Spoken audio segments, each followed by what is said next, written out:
देख रहे हैं अवाम के उठाए गए सवालात, हालत हाजरा पर तबसरों, तज्जियों, खबरों पर मुहित प्रोग्राम न्यूज लाइन रिदा सैफी के साथ। अस्सलाम वालेकुम, मैं हूँ रिदा सैफी। नाजरीन, पीडीएम के बड़ों की बहुत तेजी के साथ हमने देखा कि राब्ते इन 2 दिनों के अंदर हुए हैं, कल और आज की मैं बात करूं अगर, और साथ ही साथ इस्लामाबाद में शहर इक़्तिदार में जिस वक्त ऑपोजिशन की हीट हमें नजर आ रही है, सर्द मौसम होने के बावजूद, उसके क्या मुहर्रिकात हैं, आगे पीडीएम का क्या लाएमल होगा, और खास तौर पे जो ऑपोजिशन की जमातें एक प्लेटफॉर्म पे ना होने की बात हुकूमत करती है, कितनी इसमें सदाकत है, और इस तरह की बहुत सारी बातें जो कि हम जानना चाहते हैं। इस वक्त मेरे साथ मौजूद हैं पाकिस्तान मुस्लिम लीग नून के जनरल सेक्रेटरी, सीनियर मरकजी रहनुमा एहसन इकबाल साहब। उनको खुशामदीद कहती है और उनसे ही जवाबात लेते हैं कि क्या आखिरकार होने जा रहा है। अस्सलाम वालेकुम एहसन इकबाल। जी वालेकुम सलाम। एहसन साहब, सबसे पहले तो मुझे बताइएगा कि आपने 31 तारीख की डेडलाइन दी थी हुकूमत को, लेकिन इसके बावजूद ये जो 2 दिन से राब्ते एकदम से तेज हुए हैं पीडीएम के बड़ों में और ये जो खबरें गर्दिश करी हैं, आखिरकार इसके पीछे क्या वजह है? जी बिस्मिल्लाहिर्रहमानिर्रहीम। देखिए, जैसे आपको मालूम है कि 31 जनवरी की हमने हुकूमत को डेडलाइन दी थी और उसको देने का मकसद ये था कि अगर हुकूमत राइटिंग ऑन द वॉल देख ले कि हालात जिस कदर तेजी से बेकाबू हो रहे हैं और मुल्क के अंदर अवाम में जो बेचैनी फैल रही है, इससे पहले कि कोई बड़ा बहरान पैदा हो हुकूमत को निकालने के लिए, अगर हुकूमत खुद नए इंतखाबात का फैसला करती है और वजीर आज़म मुस्ताफ़ी होते हैं तो हम किसी बुरानी सूरत से बच जाएंगे।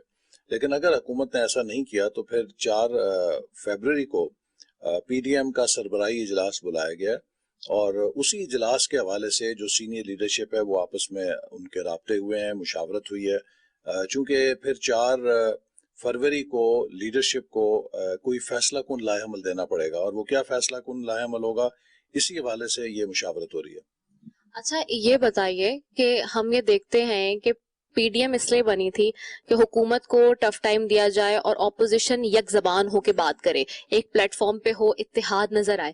लेकिन फिर हमने देखा कि जब पाकिस्तान पीपल्स पार्टी की सीसी ने जिस तरह से अपने फैसले किए, अनाउंस किए, मैं थोड़ा सा पीछे चली जाऊं अभी, और जलसे के बाद, और खास तौर पे फिर उसके बाद बिलावल साहब ने अभी भी अदम एतमाद की तहरीक लाने की बात कर दी, और फिर हम देखते हैं कि मुस्लिम लीग नून इस्तीफों की बात करती है।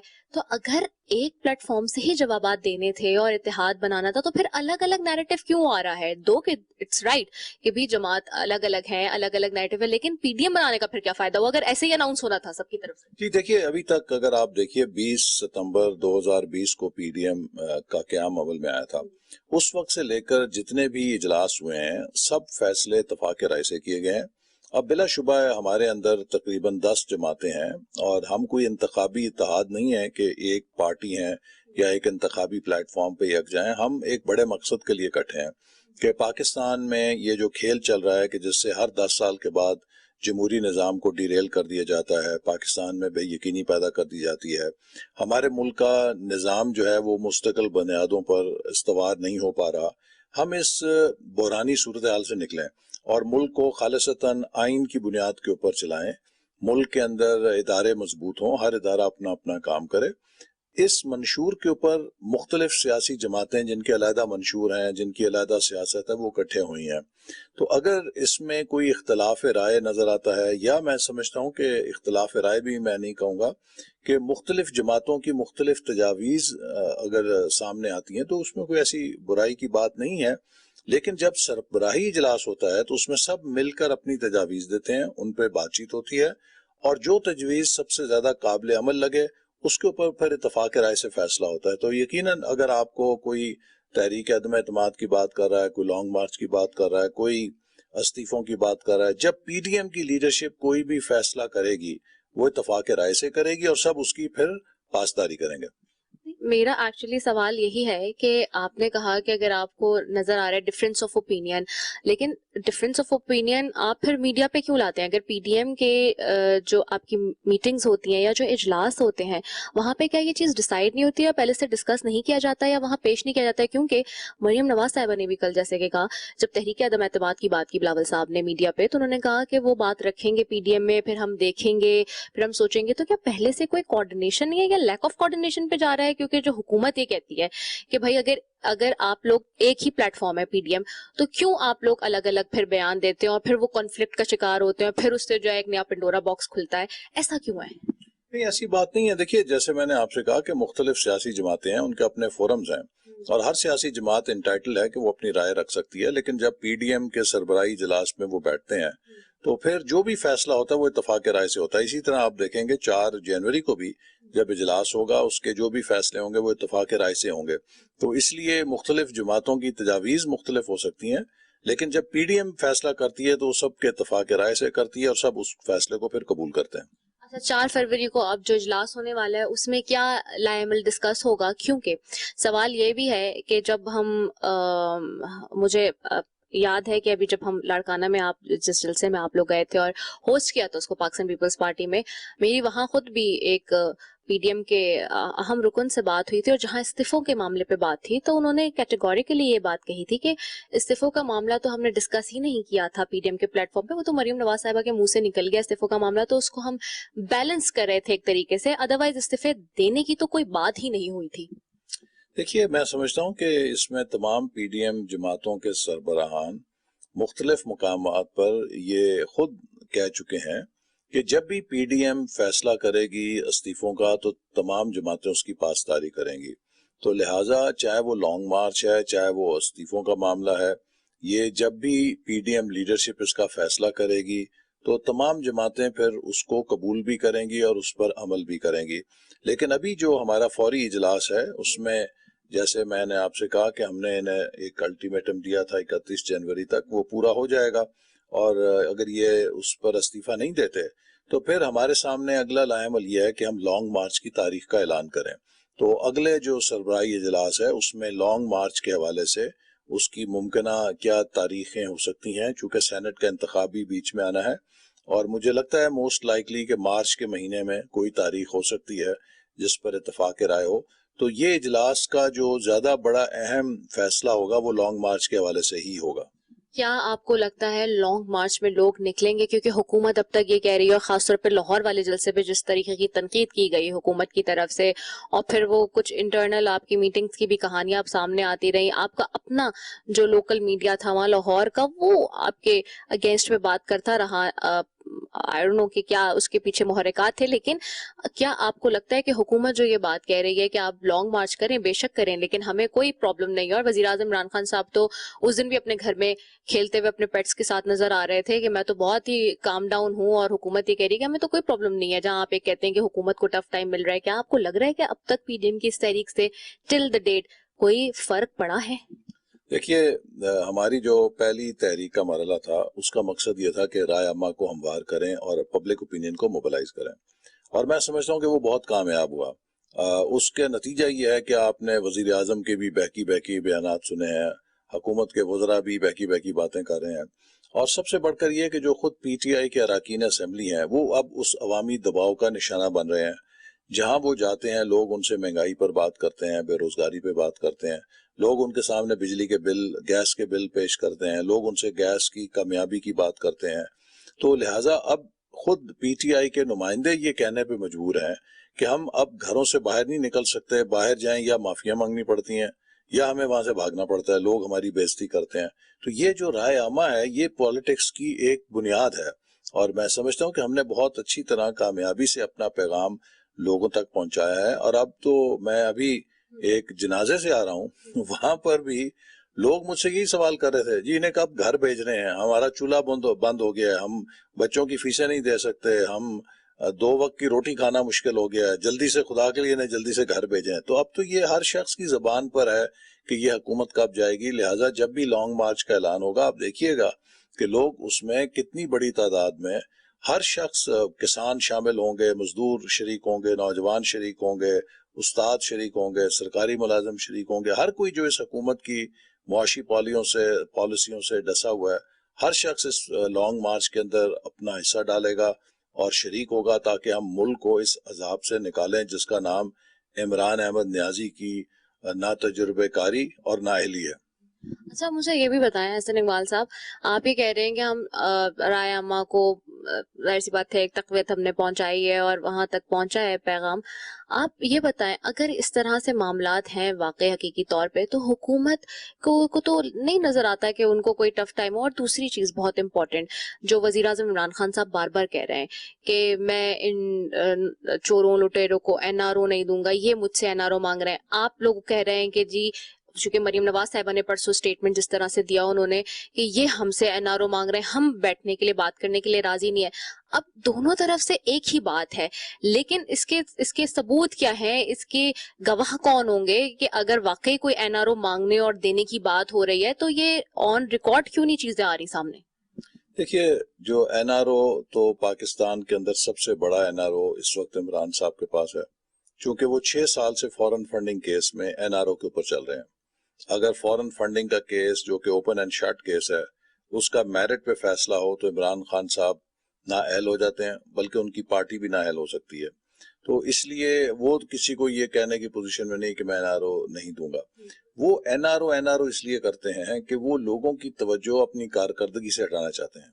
असल इशू एनआरओ नहीं है, असल इशू ये है कि आज पाकिस्तान बनने से लेकर 2018 तक आटे की कीमत जो है 35-36 रुपए किलो थी। क्या वजह है कि 2 सालों में इन हाजी और ईमानदार लोगों के आने के बाद वो 80 और 85 रुपए पे चली गई? जब से पाकिस्तान बना 72 सालों से चीनी की कीमत 54-55 रुपए किलो थी। ये हाजी और ईमानदार आए हैं तो 115 रुपए किलो हो गई है। जो घी है, कुकिंग ऑयल है, उसकी कीमत जो है वो 120 रुपए किलो थी। ये हाजी आए हैं तो 270 रुपए किलो होगी, 300 रुपए किलो होगी। तो असल इशू तो ये है कि आपने मुल्क का क्या हाल बनाया है, महंगाई कहाँ पहुंचा दी है, बिजली के निर्ख कहाँ पे चले गए हैं, गैस किधर चली गई है, और गैस मिल नहीं रही है लोगों को।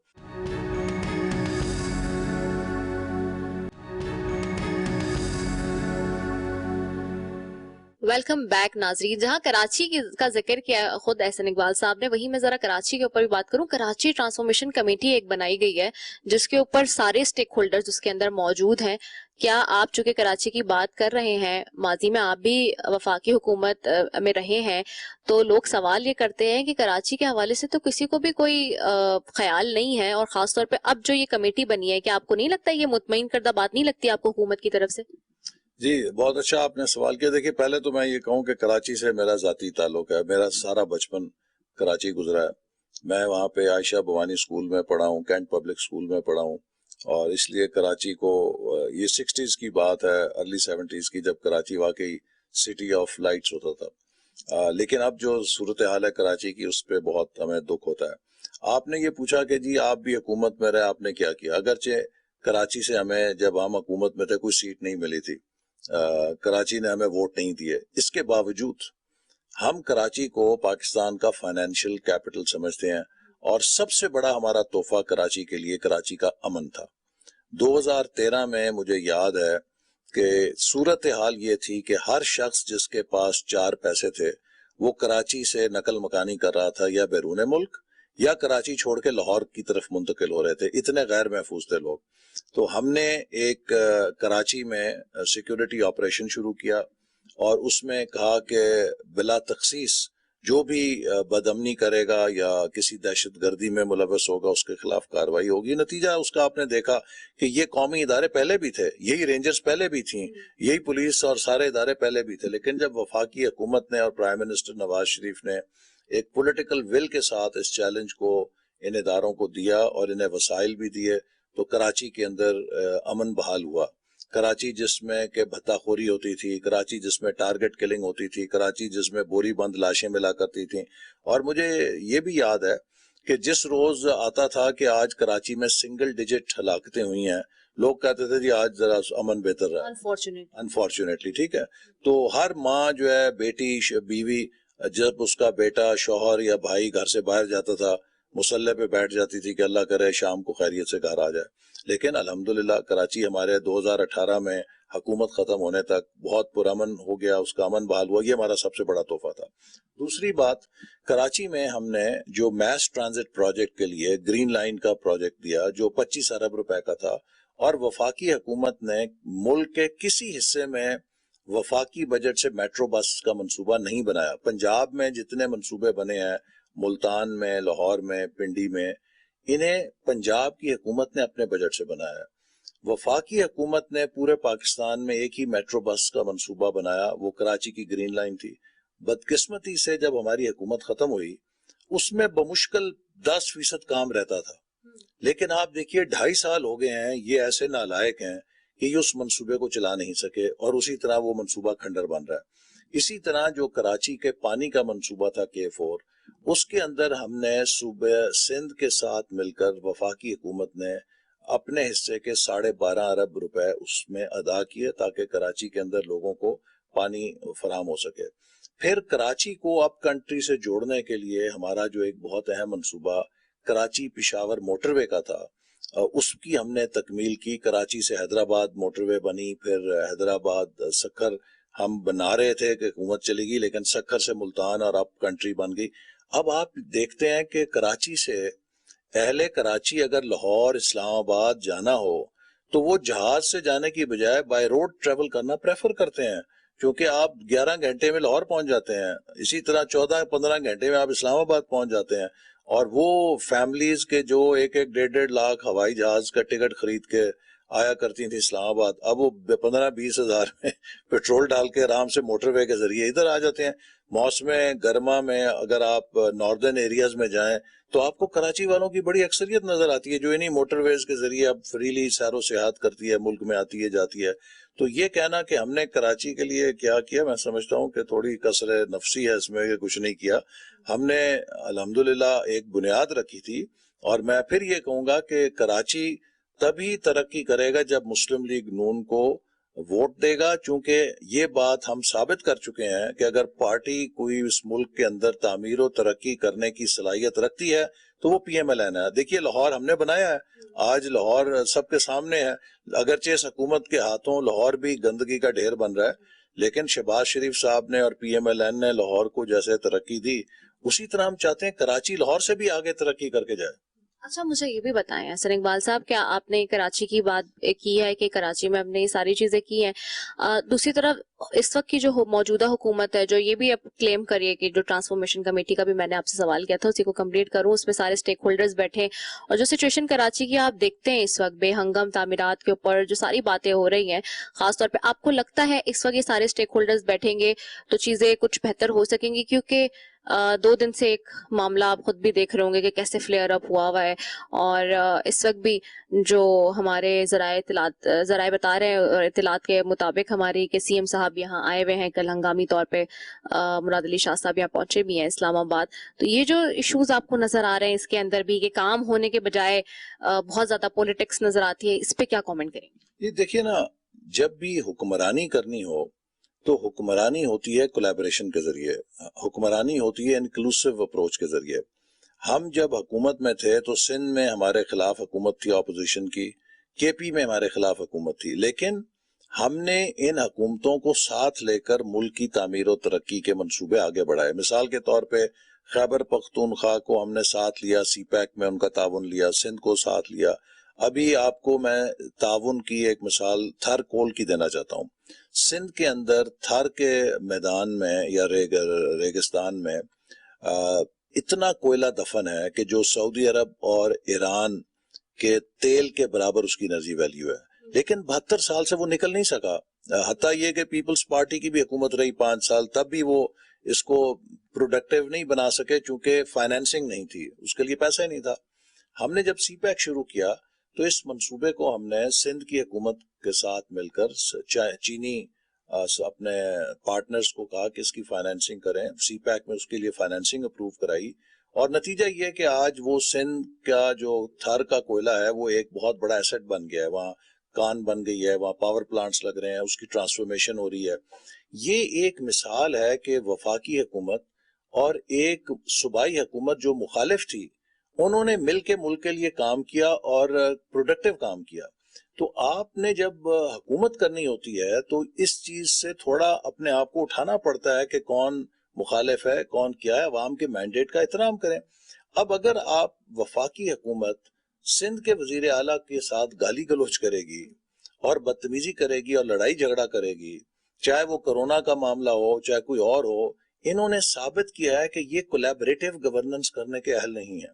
دیکھیے ٹرانسفارمیشن کمیٹی کے سٹیک ہولڈرز ہیں نا، اس میں وفاقی حکومت بھی ہے، اس میں صوبائی حکومت بھی ہے، اس میں دیگر ادارے بھی ہیں۔ اگر وہ سٹیک ہولڈرز ایک ٹیم کے طور پہ کام نہیں کر سکتے تو وہ ٹرانسفارمیشن کمیٹی تو بیکار ہے نا، وہ تو ایک نشستن برخاستن کمیٹی ہوگی۔ تو اگر آپ نے عملی طور پہ کچھ کرنا ہے تو آپ کے اندر یہ صلاحیت ہونی چاہیے کہ آپ اپنے مخالف کے ساتھ بھی بیٹھ کے ملک کے مفاد میں، عوام کے مفاد میں کولیبریشن کے ذریعے منصوبوں کو کامیابی سے بروئے کار لائیں، اور ہم نے یہ کیا ماضی میں۔ لیکن یہ حکومت بدقسمتی سے اتنی پولرائزڈ ہے، اتنی متعصب ہے کہ یہ کسی بھی مخالف کے ساتھ بیٹھنے کی صلاحیت نہیں رکھتی۔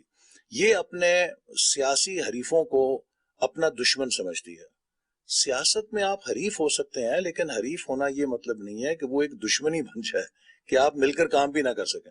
ٹھیک ہے، اچھا آپ نے بھی میں تھوڑا اس طرف بھی چلی جاؤں، فورن فنڈنگ کی جو ہم بات کر رہے تھے، فورن فنڈنگ کیس میں وزیر اعظم صاحب بہت مطمئن نظر آ رہے ہیں اور پر اعتماد دکھائی دے رہا ہے اس معاملے پہ، اور اب جو انہوں نے نیا اسٹیٹمنٹ دیا ہے کہ جی سب کو دکھایا جائے، کیمرے پر ہونی چاہیے پوری اس کی پروسیڈنگ اور ساری چیزیں، کارروائی جو بھی ہوگی، تو آپ کس طرح سے اس کو دیکھ رہے ہیں اس معاملے کو؟ اور خاص طور پہ اب ہم یہ دیکھ رہے ہیں کہ جیسے کل فاروق حبیب صاحب گئے ہیں پی ٹی آئی کے فورن فنڈنگ کے کیس کے حوالے سے، جو جے یو آئی کے سابقہ جو رہنما ہے انہوں نے جس طرح سے ایلیگیشن لگائے ہیں مولانا فضل الرحمان صاحب پہ بھی، اور پھر وزیر اعظم عمران خان صاحب نے بھی اپنے ایک نجی انٹرویو کو میں کہی یہ بات کہ ان دو جماعتوں کو، دو ممالک کی جو ہے وہ فورن فنڈنگ کی سپورٹ رہی ہے، اور انہوں نے ہمیں بھی آفر کی لیکن ہم نے منع کر دیا۔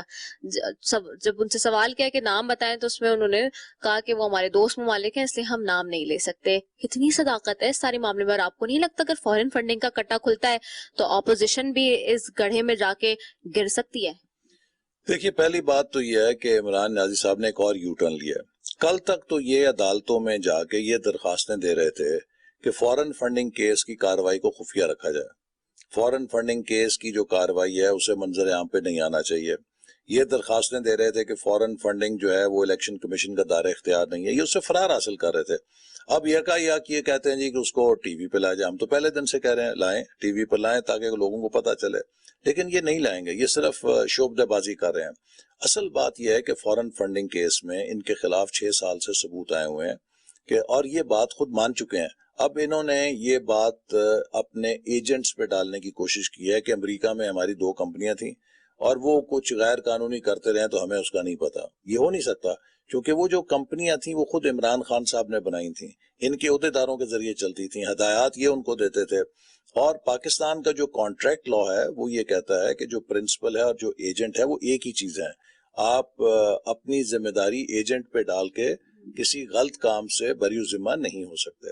اور دوسری بات جو ان کی طرف سے درخواستیں ہیں ہماری طرف یا جے یو آئی یا پیپلز پارٹی کی طرف، اس کی مثال ایسے ہی ہے کہ جب کوئی شخص جرم کرتا ہے، پکڑا جاتا ہے، اس پہ مقدمہ بنتا ہے تو وہ کوشش کرتا ہے کہ اپنے مخالف پر یا مدعی پر بھی ایک کراس کیس بنا دیں تاکہ وہ لگے جی دونوں طرف ہی کیس ہے اور یہ کچھ ہمارے لیے شاید اس میں سے معاملہ نکل جائے۔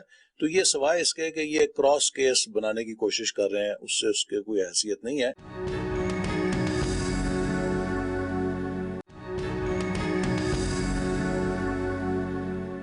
ویلکم بیک ناظرین، اور گفتگو کا سلسلہ جاری ہے۔ احسن اقبال صاحب ہمارے ساتھ موجود ہیں۔ اچھا احسن اقبال صاحب یہ بھی بتائیے مجھے کہ یہ تو بات ہم نے کر لی فورن فنڈنگ کی حوالے سے، اب مریم نواز صاحبہ کل کہہ رہی تھی کہ میں شارٹلی آپ سے 2-3 سوال میں پوچھوں کہ نیب کے اندر اب ہم کوئی آرڈیننس لے کے نہیں آ رہے، ہم نے جو سختیاں بھگتنی تھی وہ کر لی، بھگت لی، اب حکومت کو پتا چلے گا جب وہ نیب کو بھگتے گی۔ تو یہ بتائیں کہ اب ہم دیکھ رہے ہیں کہ نئی لاٹ سامنے آ رہی ہے سیاست میں، مریم نواز صاحبہ، بلاول صاحب، لیکن کیا یہ وہی پرانی جو دقیانوسی سیاسی معاملات ہیں اسی پہ چلیں گے؟ کیونکہ ابھی تک آپ لوگ جس چیز کو برا سمجھ رہے ہیں اگر اسی کو پروموٹ کریں گے اور آگے چلنے کی بات کریں گے، so is this fair enough with your verdict as well؟ نہیں دیکھیے، ہم تو یہ کہہ رہے ہیں، آپ کے سامنے ہے کہ پاکستان کا سب سے بڑا scandal project B R T Peshawar ہے، کیا اس کے خلاف کوئی کارروائی ہوئی ہے؟ پاکستان کا سب سے بڑا سکینڈل چینی کا ہے اور آٹے کا ہے، جس میں 400 ارب روپیہ لوگوں کی جیبوں پہ ڈاکہ ڈالا گیا ہے، اور خود ان کی ایف آئی اے کی رپورٹ آئی، اس پہ کسی نے کوئی انکوائری کی ہے؟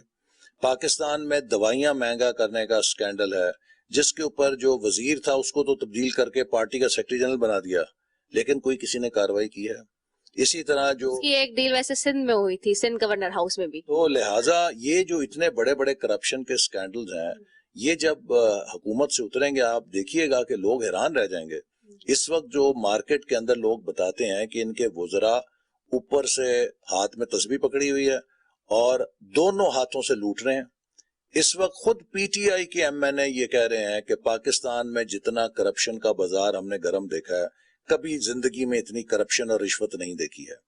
تو آخر ان کی اس کرپشن کے لیے انہیں جواب دے تو ہونا پڑے گا نا، ہم کسی سے زیادتی نہیں کریں گے. یہ کون سے ویسے ایم این اے نام بتا دیں ایک دو لوگوں کے. وہ تو اب یہ ٹی وی پہ آ کر کہتے ہیں، کئیوں نے ٹی وی پر بیان دیے ہیں، میڈیا کے اندر بیان دیے ہیں کہ جو یہ کرپشن ہے ہم نے کبھی اتنی نہیں دیکھی تھی. خاص طور پہ اب جو پنجاب حکومت ہے اس کے حوالے سے تو ان کے اپنے ایم پی ایز اور ایم این ایز کہہ رہے ہیں کہ تباہ کر دیا صوبے کو، اور وہاں پہ بے انتہا کرپشن ہے، اقربا پروری ہے، اپنے رشتہ داروں کو نوازا جا رہا ہے. یہ الزام اپوزیشن نہیں لگا رہی، یہ پی ٹی آئی کے اپنے ایم پی اور ایم این اے لگا رہے ہیں.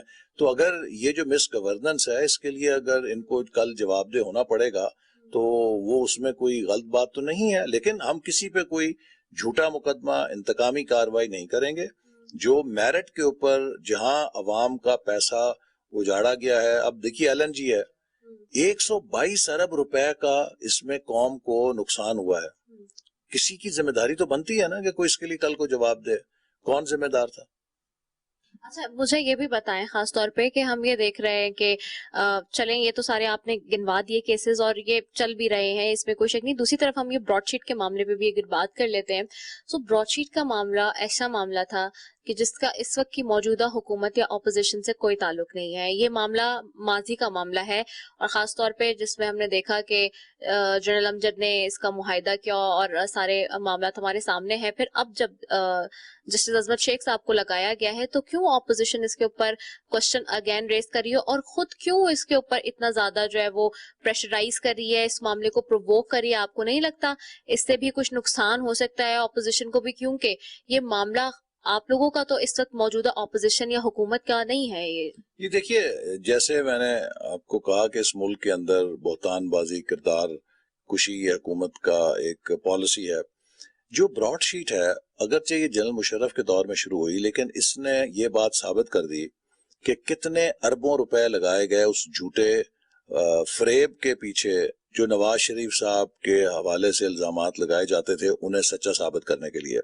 فاروق آدم صاحب نے اسی کیس میں بیان دیا کہ نواز شریف صاحب کے خلاف جو بھی الزامات تھے وہ سب قیاس آرائیوں پر اور میڈیا رپورٹوں پر مبنی تھے، یعنی کہ اس میں کوئی حقیقت نہیں تھی. سب ہیر سے کے اوپر، سنی سنائی باتوں کے اوپر وہ سارے الزامات بنائے گئے اور وہ لگائے گئے اور ان کی کردار کشی کی گئی. اب اگر اس پہ جو تازہ 7 ارب روپے انہوں نے ادا کیا ہے، دیکھیں یہ ایک بڑا سنجیدہ مسئلہ ہے. ایک طرف پی آئی اے کا جہاز ہے، اس کی تو آپ لیز منی ادا نہیں کرتے، وہ کرک ہو جاتا ہے. کتنی ملک کی آج مل گیا ہے واپس، ٹھیک ہے، کتنی بیزتی ہوئی ملک کی. افریقہ کا کسی ملک کا بھی جہاز اس طرح کرک نہیں ہوتا. لیکن براڈ شیٹ کا پیسہ، اس کا فیصلہ عدالت سے آنے سے پہلے ایڈوانس میں آپ پاکستان ہائی کمیشن میں جمع کرا دیتے ہیں. اس کے تو وجہ بتانا، پی ایف صاحب کہہ رہے ہیں اس پہ انٹرسٹ لگ رہا تھا، ہمیں لاس ہوتا. ابھی اس کا فیصلہ نہیں آیا تھا. لنڈن ہائی کورٹ کا فیصلہ آنے سے پہلے ہی ایڈوانس میں آپ نے وہ پیسہ وہاں پاکستانی اکاؤنٹ میں جمع کرا کے فریز کرا دیا تاکہ پورے کا پورا ان کو مل سکے. اب کس کا اس میں مفاد تھا؟